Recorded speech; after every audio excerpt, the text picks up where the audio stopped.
On that new lat, watch it front crack. Let me sit sideways, see me running back. Maybe AP, maybe AD. I ain't even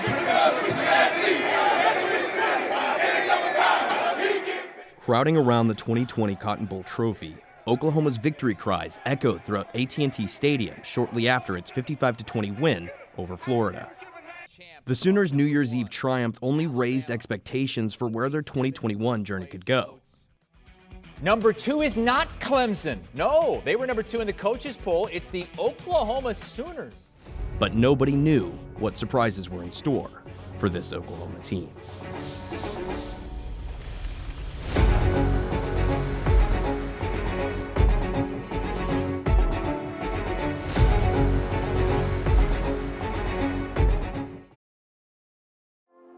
OU's new year didn't start quietly. The Sooners couldn't avoid making headlines throughout the first half of 2021. When it was Spencer Rattler rising the top of Heisman odds, or signing his latest NIL deal, it was all for the right reasons. But other times, not so much. Norman 911, what's the address of your emergency? Get out of here. Oh, shit. Oh, shit, buddy. Oh, shit, young blood. Court documents say Michael Henderson, Trajan Bridges, and Seth McGowan, all former OU football players, were involved in that armed robbery. In late July, Oklahoma turned the world of college athletics upside down when it announced its move to the Southeastern Conference, alongside its biggest gridiron rival, Texas. Because it is now official, July 30th, 2021, Oklahoma and Texas will become members of the SEC. It is a move the remaining Big 12 teams considered a major betrayal.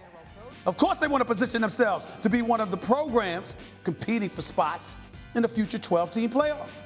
Again, this is a very good day if you're a fan of Oklahoma or Texas. But it's a horrible day for the rest of the Big 12, for the rest of college sports, because it's about to be the SEC and then everybody else. The Sooners, who hadn't even played a snap yet, now had an even bigger target on their back. We've got to own, the good and the bad, and there were certainly, plenty of both. Game got off to a little bit of a strange start.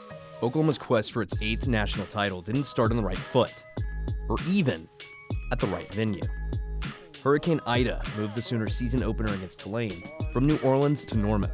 Fans relished at the opportunity to see Spencer Rattler and his Crimson crew take Owen Field a week early, but the excitement dwindled after just a couple plays. Triple coverage, and it's intercepted.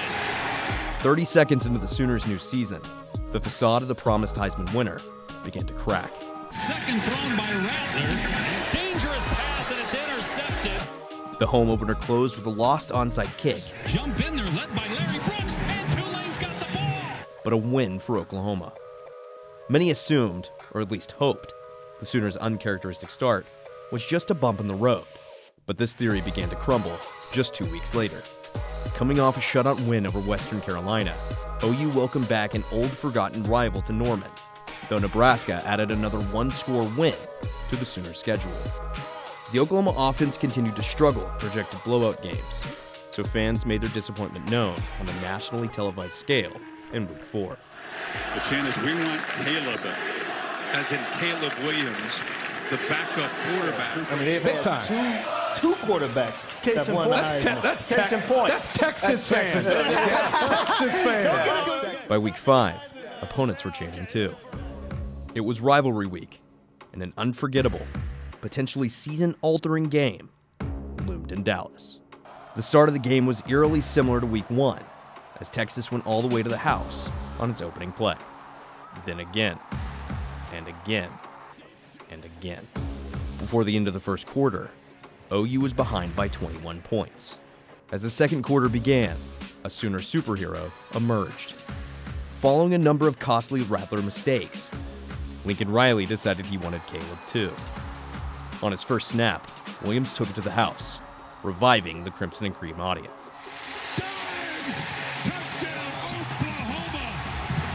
Williams etched his name into OU lore with a 300-yard and 3-touchdown performance en route to the largest ever Sooner comeback win over UT.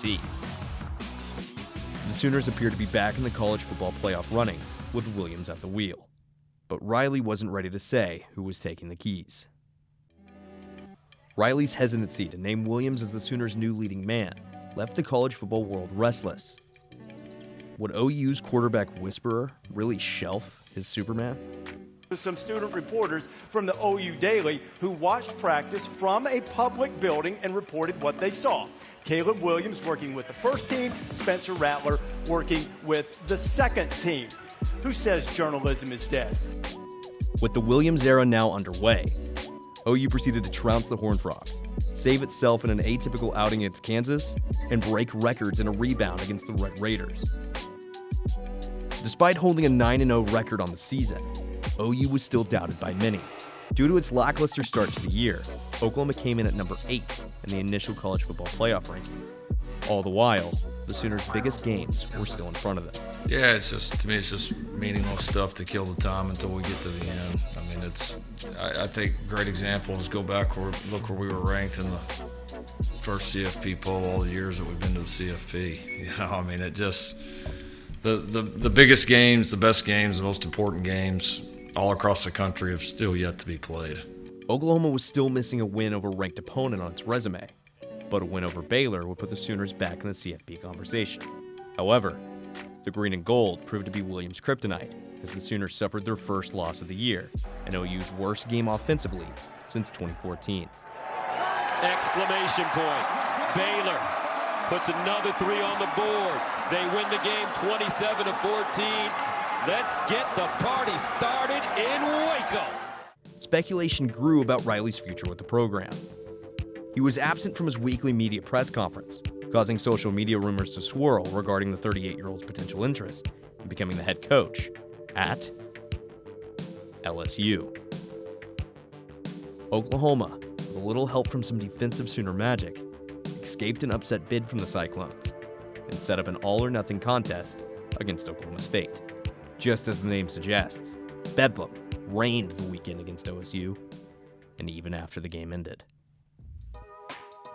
The back-and-forth battle between the number 10 Sooners and number 7 Cowboys lived up to the hype, and the game entered the fourth quarter with OU up by 2. But that wasn't enough.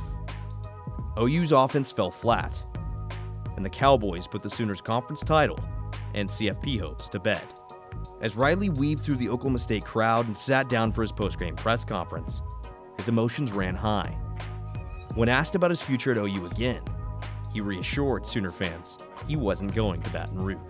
Hold up, Gary. I'm not going to be the next head coach at LSU. Can I ask you? Next question. And he was right. He just wasn't staying in Norman either. According to reports, Lincoln Riley is leaving Oklahoma. He will take the head coaching position at USC. This just didn't happen yesterday morning. Oh, no. On and on and on. Whoa, Skip, hold on. You got it. Is this the same OU that was negotiating with the SEC to leave the Big 12 in the dead of night, Skip? The Monday after the Bedlam loss, Riley boarded a plane for Los Angeles with Grinch and other coaching staff members in tow. Now feeling as betrayed as the Big 12 once did, the Sooners grasped for leadership. So, OU picked up the phone and called the last man who brought Oklahoma back to the top of college football, Bob Stoops. Listen, when I arrived here on December 1, 1998, there was something to be concerned about. A lot to be concerned about. 4 straight years without a winning record, no bowl games, da-da-da-da-da. 2 years later, we were 13-0 and won the national championship. This place is in a hell of a lot better shape than it was in December 1, 1998. Then, a week after Riley quietly left Oklahoma, a private jet carrying his replacement roared into Norman's Max Westheimer Airport. Out of it stepped Brent Venables, the Sooners' former defensive guru who left the team in 2012 and went on to help guide Clemson to 2 national championships across 9 seasons. In his first few days on the job, Venables worked to rebuild OU's coaching staff and roster in a new image. One that won't just look to return to the top of the Big 12, but tackle the SEC head on.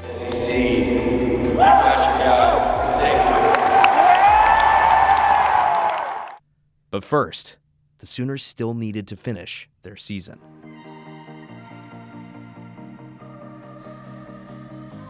Oklahoma ended 2021 with an Alamo Bowl battle against Oregon. While a vengeful Sooner defense held the Ducks' offense to just 3 points in the first half, Williams and company outplayed the competition every step of the way. As Oklahoma celebrated on the trophy stage post-game, Stoops signaled for Venables to join in. After the 51-year-old made the climb, Stoops took off his visor and placed it atop Venables' head, ceremoniously ushering in the next era of OU football. Days removed from the Sooners' victory, Williams entered the NCAA transfer portal with the goal of finding a spot that'll best prepare him for the NFL. OU didn't need long to find his backup plan. Former Central Florida quarterback Dillon Gabriel announced his commitment to the Sooners mere hours after Williams' portal announcement. The Southpaw arrived in Norman days later as Williams continued to explore his options. Williams sat in the portal for almost a month. As the days went by, several potential suitors let it be known they wanted Caleb. Georgia, UCLA, and even Wisconsin were reportedly his preferred landing spots, but in the end, Caleb wanted Lincoln. Now, with Oklahoma's 2 biggest stars of last season headed west, Venables has until September to put OU back together again. While it's unknown what 2022 has in store for Oklahoma, if it's anything like 2021, OU fans might want to buckle up. This game, I really believe, segues right into next year, that we aren't going to miss a beat. This program's going to continue to move forward in a positive way, and will not be going anywhere. We're going to be a year in and year out a top 5, top 10 team, and we'll be competing for national championships for years to come.